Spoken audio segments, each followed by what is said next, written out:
Everyone, আরেকটা নতুন ভিডিওতে তোমাদের অনেক অনেক ওয়েলকাম। আশা করি তোমরা সবাই অনেক ভালো আছো আর আমরাও খুব ভালো আছি। এখন বাজে সকাল 11টা, একটু আগে ঘুম থেকে উঠেছি আর উঠেই আমার মনটা ভালো হয়ে গেছে, কারণ বাইরে পড়ছে হলো গিয়ে বৃষ্টি, বেশ ঝমঝমিয়ে বৃষ্টি, মানে নামবে মনে হচ্ছে। এখন তো অলরেডি মানে নেমে গেছে বৃষ্টি। তো চলো আগে তোমাদের একটা ঝলক দেখাই, ঠিক আছে? তারপরে তোমাদের সাথে কথা বলছি।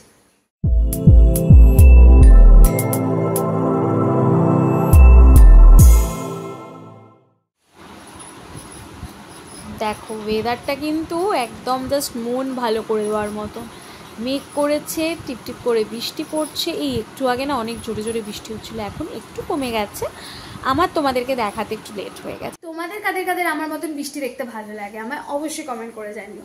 কদিন এত শরীর খারাপ ছিল আমার, মানে ভীষণ শরীরটা খারাপ হয়ে গেছে। আশা করি আমার চোখ মুখ দেখেও বোঝা যাচ্ছে। তো এখন মানে ভালো আছি একদমই।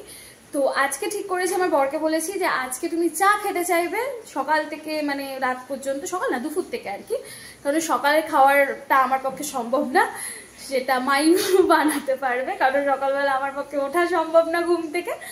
তো আমি বললাম দুপুর থেকে রাত অবধি তুমি যা খেতে চাইবে আমি তোমাকে বানিয়ে দেবো। তো ও আমাকে বললো ফ্রাইড রাইস আর চিলি চিকেন বানাবে। তো ফ্রাইড রাইসের দেরাদুন বা যে বাসমতি রাইস হয় সেটা নেই, তো ফ্রাইড রাইস খাওয়ার হবে না। তো আমি বললাম তাহলে কি খাবে? বলছে তাহলে এমনি আমাদের দেশি স্টাইলে যে ভাত ভাজা হয় সেটাই বানিয়ে ফেলো। আর চিকেন ছিল, চিলি চিকেন বানিয়ে ফেলবো। আর আমার জন্য ওই চিলি প্রন বানাবো একটা। আর বিকালবেলা যে রেসিপিটা বানাবো সেটা কিন্তু একদম রেস্টুরেন্ট স্টাইলের হবে, ঠিক আছে? এটা হচ্ছে মালাই চিকেন টিক্কা বটি, যেটা কিন্তু খুবই টেস্টি হতে চলেছে। আর তোমাদেরকে আমি পুরো রেসিপিটা শেয়ার করবো, তো সঙ্গে থাকার পুরো ভিডিওটা। এখানে বানিয়েছিলাম ওই গাজর, গোটা গরম মশলা, পেঁয়াজ, এই দিয়ে একটু ভাত ভাজা। আর এখানে ওনার জন্য বানিয়েছিলাম একটু চিলি চিকেন। আর আমি একটু চিংড়ি মাছ ছিল তাই প্রন চিলি বানিয়েছিলাম একটু। আর আজকে যেটা তোমাদের সাথে শেয়ার করবো মেনুটা চিকেন টিক্কা, না মালাই চিকেন টিক্কা বটি। মাঝে মাঝে নামটাই নিজেই ভুলে যাই।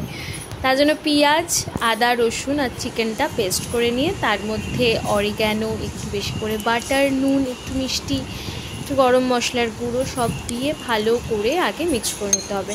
বাটারে যদি তোমাদের কোনো প্রবলেম না থাকে তাহলে একটু বেশি বেশি করে বাটার দিও, কারণ এতে না খুব জুসি একটা ব্যাপার আসে। তারপর ভালো করে এটাকে মিক্সড করে নেব। তার মধ্যে একটু গুঁড়ো দুধ আর অল্প একটু ময়দা দিয়ে খুব ভালো করে এটা মিক্স করে নেব। ময়দাটা একটু কম দেবে, নাহলে কিন্তু খুব শক্ত হয়ে যাবে। ময়দাটা জাস্ট একটু বাইন্ডিংয়ের জন্য, ঠিক আছে? না দিলেও অসুবিধে নেই। এবার এখানে একটা চপস্টিক নিয়ে নিয়েছি, চপস্টিকটা দিয়ে এরকম সুন্দর করে শেপ করে নিয়েছি। হয়তো খুব একটা ভালো হয়নি, তোমরা হয়তো এর থেকে ভালো আরও শেপ দিতে পারো। আমি যেমন পেরেছি তেমনই দিয়েছি আর কি। তারপর একটুখানি কড়াইতে সাদা তেল নিয়ে নিয়েছি, কারণ সাদা তেলেই রান্নাটা হবে।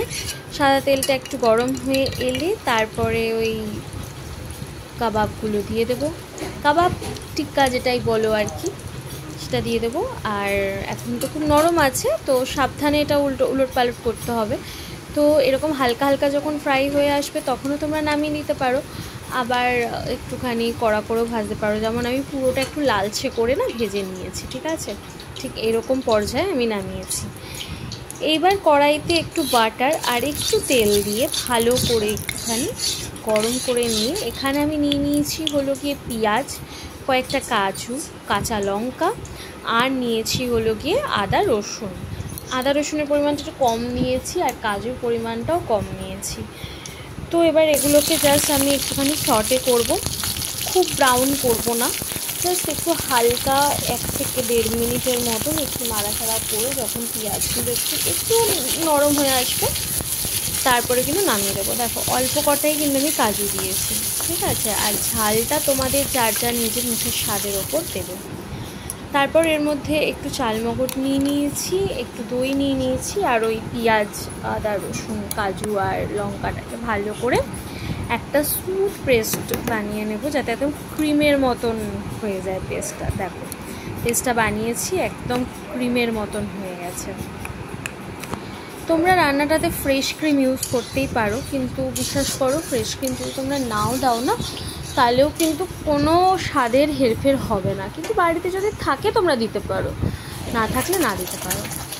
এবার সাদা তেলের মধ্যে তোমরা চাইলে গোটা গরম মশলা একটু ফোড়ন দিতে পারো, কিন্তু আমি পরে কি গরম মশলার গুঁড়ো দিয়েছিলাম বলে আর গোটা গরম মশলা দিইনি।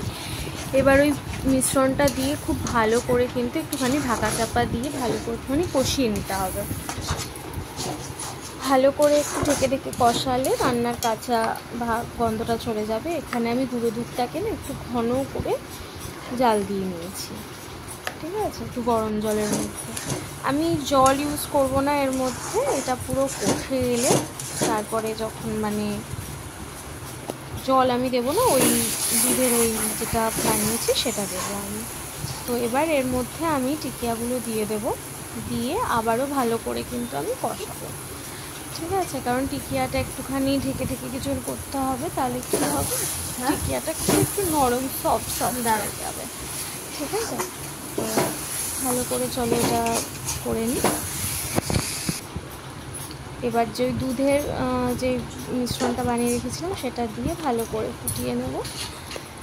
তো দেখো, তোমরা যদি একটু গ্রেভি চাও তো এরকম পর্যায়ে যখন হালকা হালকা তেল ছাড়তে শুরু করবে তখন কিন্তু তোমরা নামিয়ে দিতে পারো, ঠিক আছে। আর যদি তোমাদের মনে হয় যে তোমরা একদম কষা কষা করে নামাবে, একদম মাখা মাখা, তো আমি যেমনভাবে নামিয়েছি সেইভাবে কিন্তু তোমরা নামাতে পারো।